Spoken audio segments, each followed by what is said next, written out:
Hello and welcome to my living room. It is official. The stuff is in and I moved in, and so we're moving right along. So I'm so excited to share with you today my journey and this topic. It's always quite fitting how things tend to flow in our lives based on where we are. So I want to invite you today as we sit back. Welcome, have a seat, and let's have a chat. And today we're going to chat about what is your relationship with money. You heard it. What is your relationship with money? So I know that you've probably heard a lot about, especially in the space of consciousness and get a good relationship with money and have a good energy and money will flow, and all of those things are fine and they work, and these are true statements. And as long as we are making those statements, thinking, even maybe pushing those thoughts and staying in the thoughts of those, but not truly embracing our own relationship with money, it's often what's going to happen is we will see that we may say the right things, do the right things, we're thinking the right things. Have you ever felt like, if you follow Abraham Hicks like I do, oh my gosh, I'm doing all the right things. How is that person who's not even a good person prospering and I'm not? Like, I'm going to get real raw with you guys today into the things that not all the time anymore, but for sure have come up in my own journey and occasionally will show up again. And also just about how I have gotten to this place and the journey I'm on, because let me tell you something straight up. I'm going to share ups and downs with you today. And for the most part, I have a super powerful, strong relationship with really most things in my life. And money is one of those. And we're going to talk about that parallel that you're probably seeing in your own life.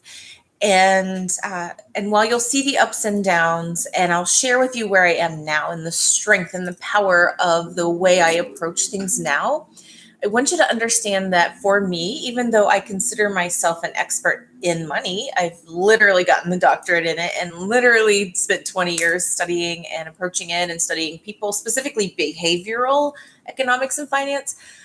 What drives people to do the things they do, and how do we shift the behavior around a thing that creates so much struggle for so many people? So as we sit with this in the what is your relationship with money today, I truly want to invite you to consider all aspects of this, to let go of any judgment, because you are where you are. And let's face it, it's just what is.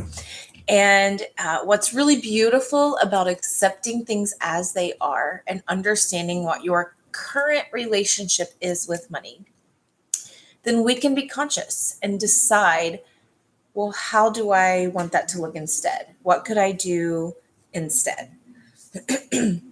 Okay, so let me start with the story. I'm actually a little bit nervous to share this story with you guys.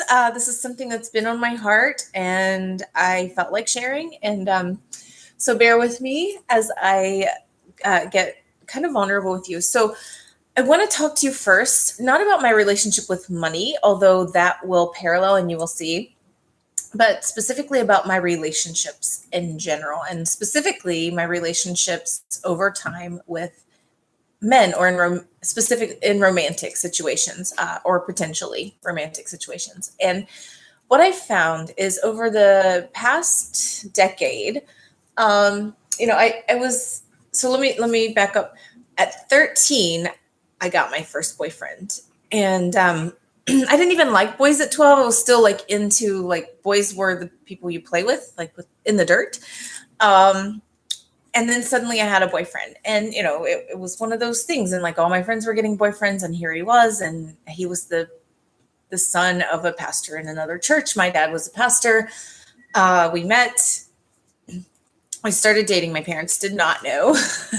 They didn't actually know until right before, I think close to before I had my first son. They found out he was coming. So I get this boyfriend, and immediately I'm a 13-year-old and I begin to relate. Like, we start to have like, okay, what does that look like when you have a boyfriend?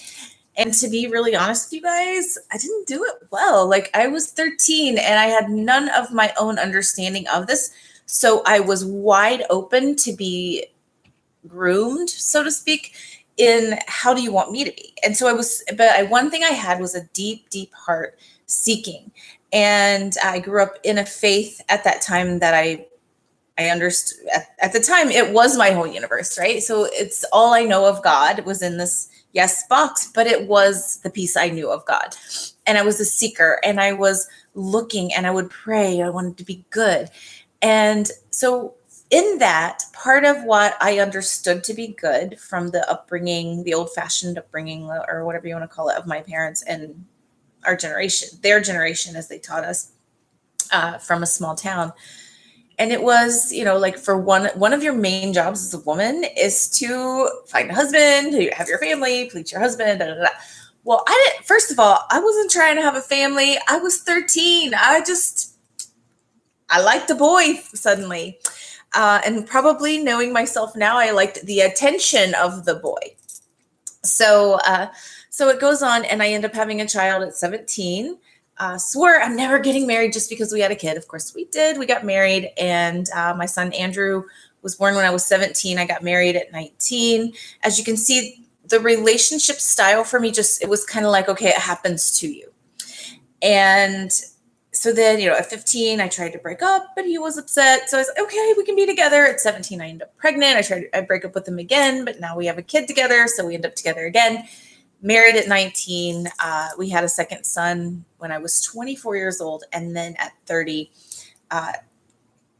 the veil was lifted. And I began to see that while I had a big goal of keeping my family together and making it work, the marriage really wasn't a fit for me. In fact, the relationship was not a fit for me from the time I was 15 years old.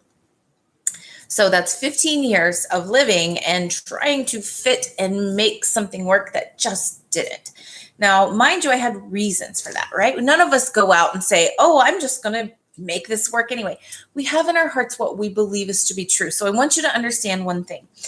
I had a perspective change from a friend at a random Halloween party way back then when I was feeling some type of way about being a divorced mom. And I divorced my children's father.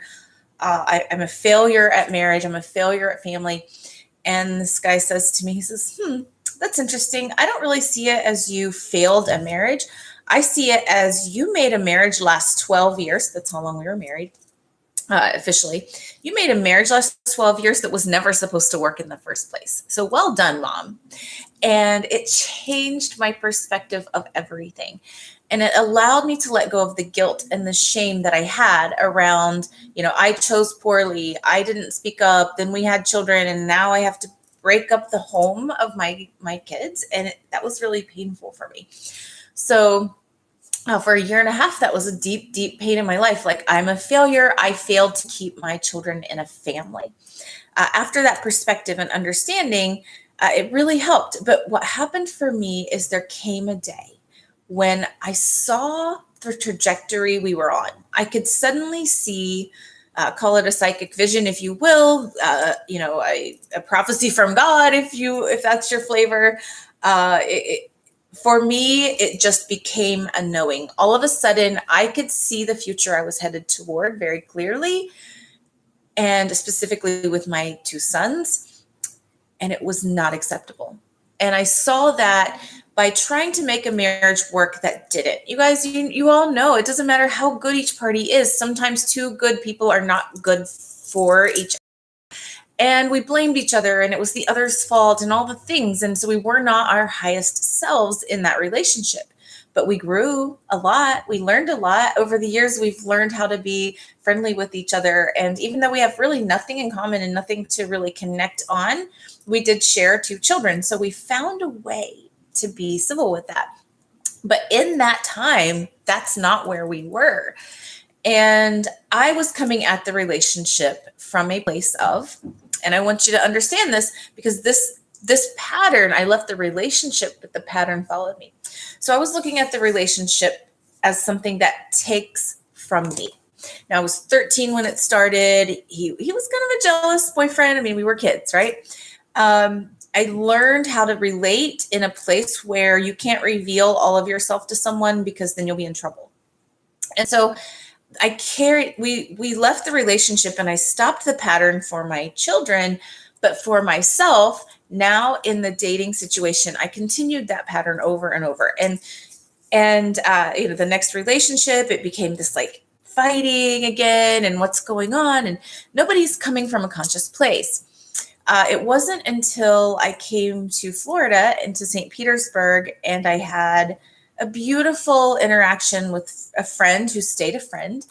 And over that time, we had about 4 years to kind of interact and relate with each other and get to know what does this look like to have deep bond. For me, it was learning how to have deep, loving bonds that expand beyond what are you doing for me lately or how do we make each other feel, and into like, I see you at the core and I want to be in your life and I want to be a person in your life and you a person in my life. And maybe we don't have a romantic reason for connecting or a romantic match to make that work. And so I began to learn that journey of separating what I get from a relationship and how it serves me and all the things it's supposed to be that I learned over from my own inherited knowledge, I guess. So what I want you to understand from this piece, and I know this is a long story, but I promise you it's going somewhere with money. And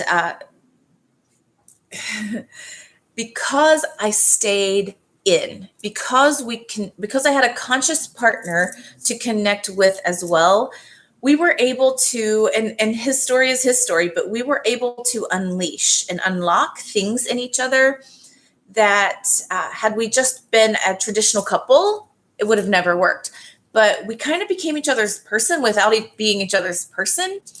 And so because of that, we were kind of in it, doing the work together, like going through the highs and the lows together and figuring out what that looks like as we were actually dating other people, not each other, but being each other's person. And I want you to understand it was so untraditional. And now I'm not saying that you need an untraditional relationship to figure this stuff out, but I want you to understand it was so untraditional. It was so different that we had to work at every part. We had to have open, honest conversations at every step of the way, because it was in some levels intimate. When you let someone into your personal space and your heart and like you share a space together, it becomes intimate, but not the kind of intimate that we were both used to and what the rules and all the things that came with that. And so for me, that space to grow, that 4 or 5 years of figuring each other out and loving each other enough to stay in, even when it was uncomfortable and sticky, to step back when there was need for space, to come back and say, hey, are we straight? Can we actually hang out again? Can this be cool? And then just always coming from a place of love. What happened for me is I was able to see how, the glimpses, the tiny glimpses of unconditional love that were there for me in my past relationships. Really, the reasons I left often had to do with this is not serving any of us, including the partner that I was with. But I didn't have a lot of consciousness around that. Something in my heart driving, but it didn't look so pretty.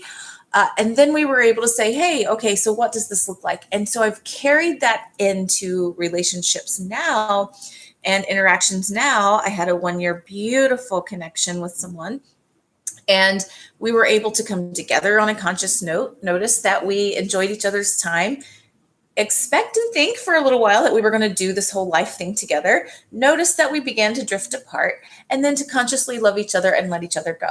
Unconditional love, guys. Like, hey, I love you. And as long as our lives mean that we're on this journey together, cool. And when it no longer means that, I still love you, just a little differently. And being able to come to that kind of power in my life with romantic relationships, And I use this because it's the most beautiful example. I know all of you listening have probably had some form of romantic relationship. And a lot of you have told me that a lot of girlfriends, at least, I haven't heard the men say this as much. If you have this trigger and you're a guy, please share it. I'd love to hear. But a lot of my female friends will say things like, I feel like the man and the money is tied up together. I feel like when I get my money together, I'll figure out the man thing. Or when I figure out the man thing, I'll figure out the money. And it makes me giggle because they're not tied. They're not even interwoven unless you choose them to be. And of course they are. They're all part of you. And so what I want you to understand is the reason that those are woven, the reason they feel tied and intermingled, you have to solve both, solve one. It's really not true. But what happens is by solving one, you tend to solve the underlying issue that caused the one, and then the other solves itself by aligning that energy around it. So, so I want to share with you, like, let's imagine then that you have this beautiful relationship. So go down this journey with me. And I will tell you my own money journey a little and how that reflects and relates to my relationship growth as well. But I want first to take you here. So imagine that you just met the absolute person that is like, oh my God, this is everything I've ever wanted in a person. Or if you already have a partner, imagine what drew you to them. So let go of anything you have going on in your relationship right now and the work of the relationship, and go back to that moment that you met and that you fell in love. And if you don't have a partner, that's okay. Go back to the moment when you have been in love and when you felt all the feels. If you're there in your development in relationship, go to your relationship with yourself. You guys, like now, I mean, dating me is fun, but I don't know what it's going to take for someone to actually become my partner. I'm freaking in love with myself.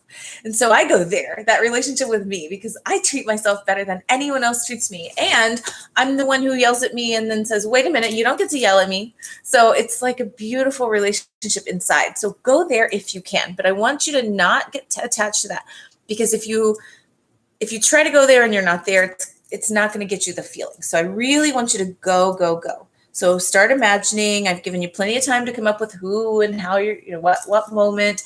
Okay, so I'm going to sit quietly with you for just 1 minute. I'm literally going to watch. We're going to set a clock for 1 minute. I know I feel like, what is she doing? We're doing this live and she's going to sit quietly for 1 minute. Yes, we are. And I'll tell you why. In this 1 minute of space, I would just want you to notice. I want you to think about relationship, the spark of it, the juice of it, what made you happy, or that moment. Have you ever met someone and then you're like, and then all of a sudden, ooh, something's there that wasn't before. So that moment when something sparked with someone that you had a beautiful encounter. And so I want you to hold that space, and we're just going to sit. And it's okay. Your mind will wander. You'll go everywhere and you'll come right back to center. So you're going to sit and you're just going to imagine specifically that moment for 1 minute. Are you ready? And you can close your eyes if you wish. Go.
You did it. You did it. You did it. That's just 1 minute. Now, first of all, I'm going to invite you, whether you're looking for love or money or a business to grow or health or, all the things that we could want, right? More fun in your life, more sex in your life, more Uh, tea. I love tea so much, and I love this cup with peace and love. And more tea in your life, whatever it is that you're just looking for more, right? And we're going to spill today. We are definitely spilling some tea. So let's have some for spilling. And I just invite you to come back to that 1 minute randomly throughout the day. Catch yourself like, blah, blah, blah, especially when you go all off on something. Okay, wait a minute. I'm just going to take 1 minute, go back to that feeling and practice it. If you're not able to feel it fully, if it doesn't make you smile and giggle like it does make me, that's okay. Wherever you are, but feel it and just take random moments, set a timer for 1 minute. Imagine and feel. You'll catch yourself. I drifted. You guys probably can notice when I drift. I start thinking and then I'll come back to the feeling and it makes me smile again. So go with the feelings of that. Now, why am I having you do all this? And what does it have to do with your relationship with money? Well, I'm glad you asked. So when we start to notice, now I wanted you in this case, you notice how you're feeling, you're paying attention to how you're feeling your body. Every time you do this minute, go into the feeling. Where does it show up? Does it show up in your belly, in your heart? Does it show up in your mind? Is it showing up in your feet? Do you feel sometimes so good that it's in your fingers and toes? And pay attention to where the feelings are and what they are, because as you get them to be more familiar, you can call them up on point. And then the more you get good at feeling those, the more the energy of that is invited into your life. And the next thing you know, everything you want is happening and you're going and it's great and you love your life. And oh my God, how did I get here? It just happened. I don't even know. A little step, baby step, baby step. I just wanted to love myself. Money, it grows on trees. Yes, it does for me. Oh, you just feel it. Just, do you notice? I just snap your fingers, make some stuff up. Say what makes you feel good. Feel what makes you feel good. And then let's talk about money. So I invite you to think about how you can go into the relationships you've had and the things that you've invited into your life.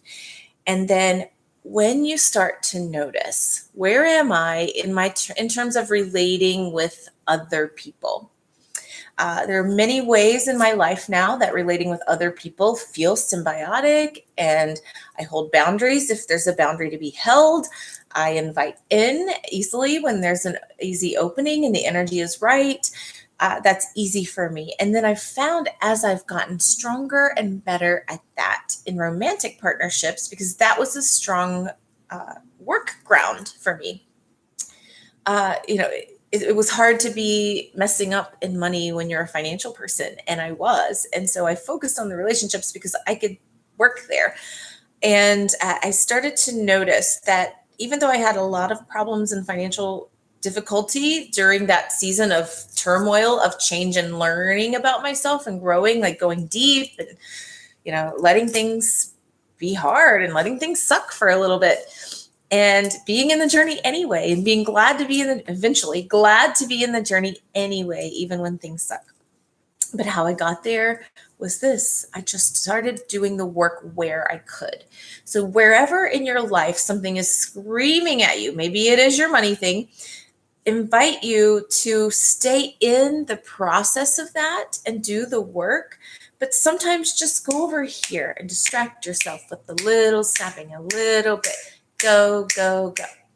And then when you start to notice you're shifting in one relationship in your life, you're going to start to notice the money follows.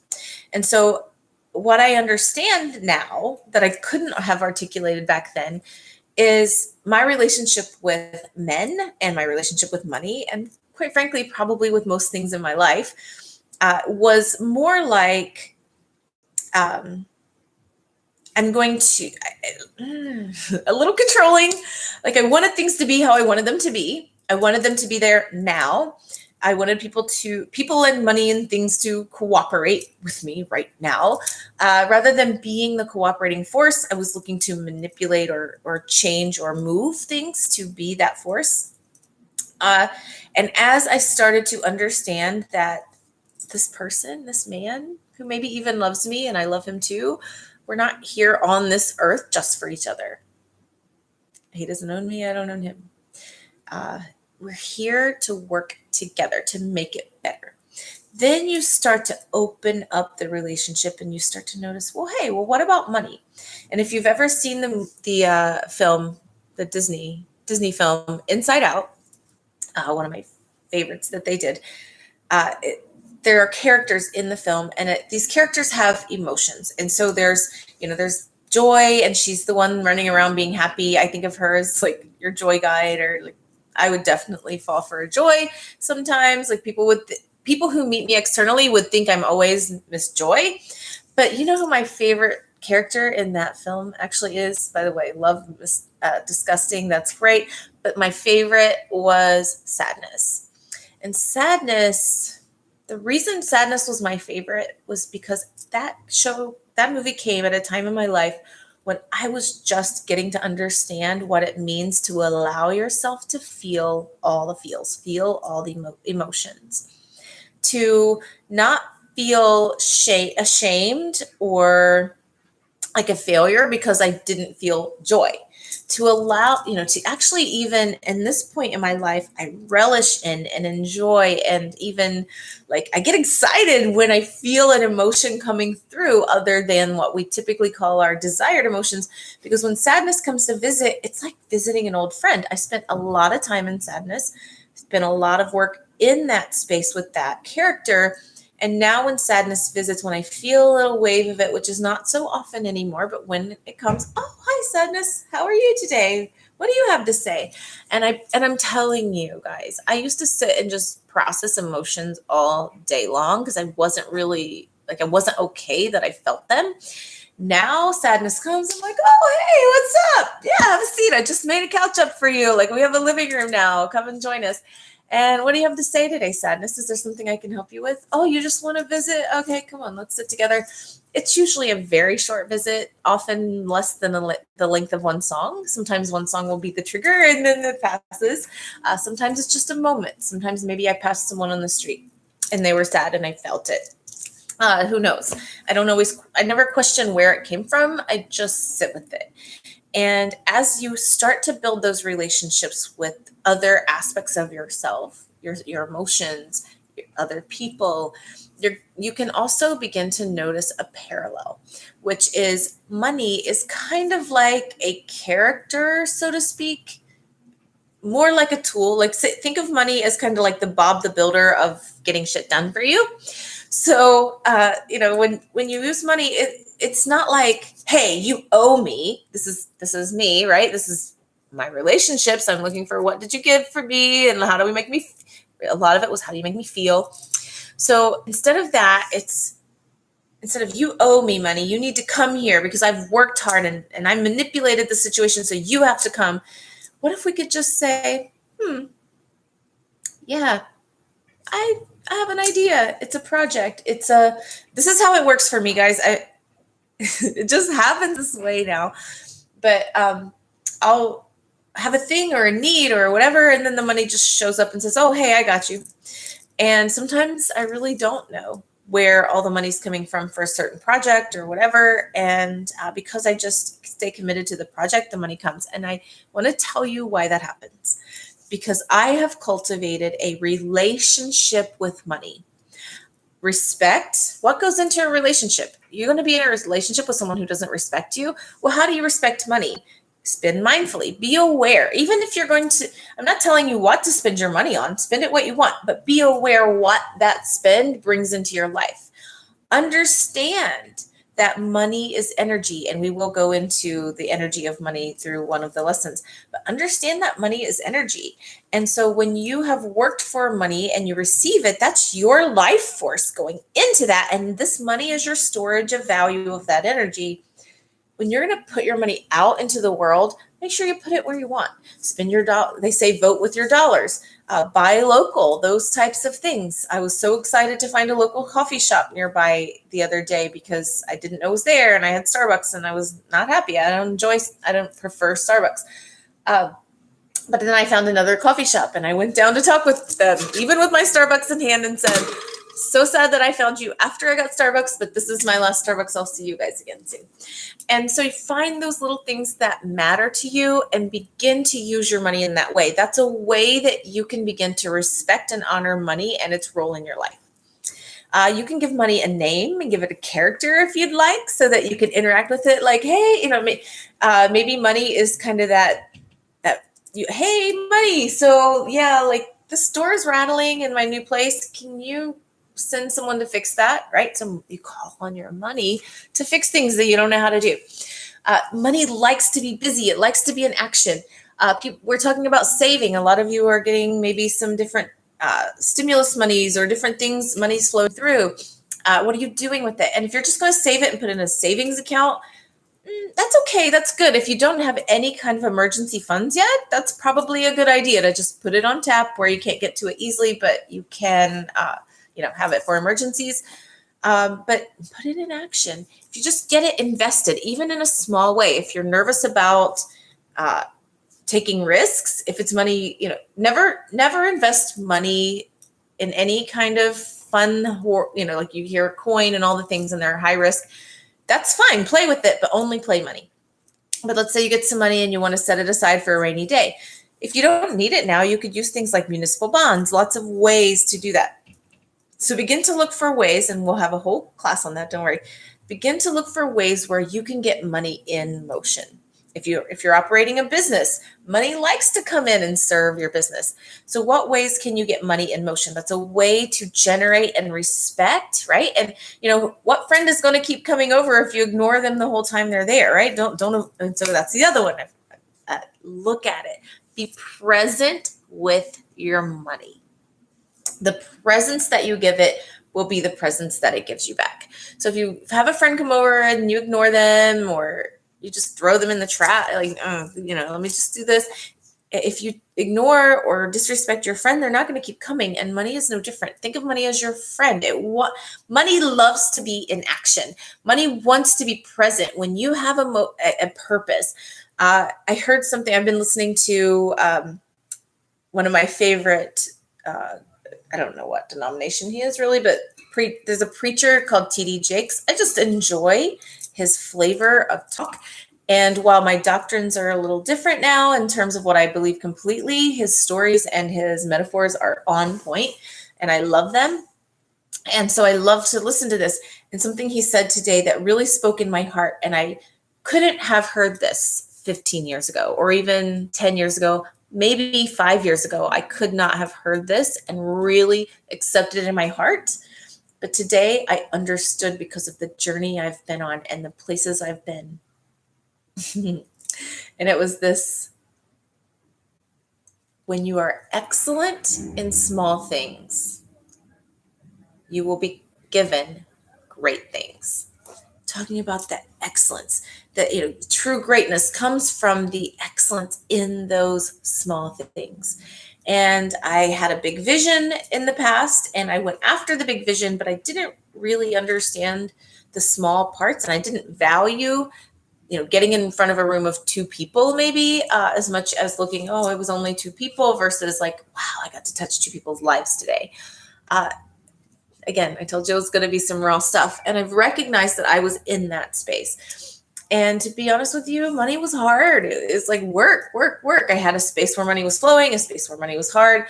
But when it's been hard, it's been because of the way I have been interacting and exchanging and working with money. And so be excellent in the small things. Treat your money with respect. Give it something to do. Get it moving and flowing. And then go after, and this is why it mattered, something with purpose, something that has something bigger than you, right? Like if you're chasing money, I need money because of me, you're going to be chasing. It's a chase to go get, where can I get, okay, where else can I get money? Okay, I got to get money again. And we live in a gig economy, so it can be easy to accidentally begin chasing money when you're in a gig economy. Okay, I got that gig, now where's the next one? But I want to invite you to, as you pursue your passions, as you begin to use your energy to invite money in to help you flow and have the things you want, like this beautiful plant Lilith that came into my life recently. then the more you will notice that it begins to flow. Now we're in relationship. Now I'm doing things that are bigger than me. I'm creating a space. What I want to create in my home is a space where others can come over and feel loved and feel connected, and maybe break out some music once in a while, or maybe where they come and they find themselves in a healing. I have a big shaggy carpet so that people can spread out on it, so that we can make a difference in people's lives, so that I can have courses like this, so that we can work together.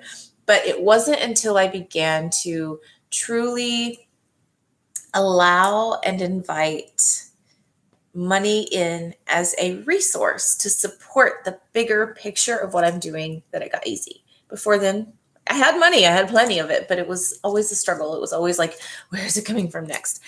I don't think much about it, guys, anymore. And I definitely don't I'm not a multimillionaire. I don't have it all figured out, but it comes and it flows. And somehow there's always enough. Somehow another job always shows up, or another way of earning, or another blessing comes through.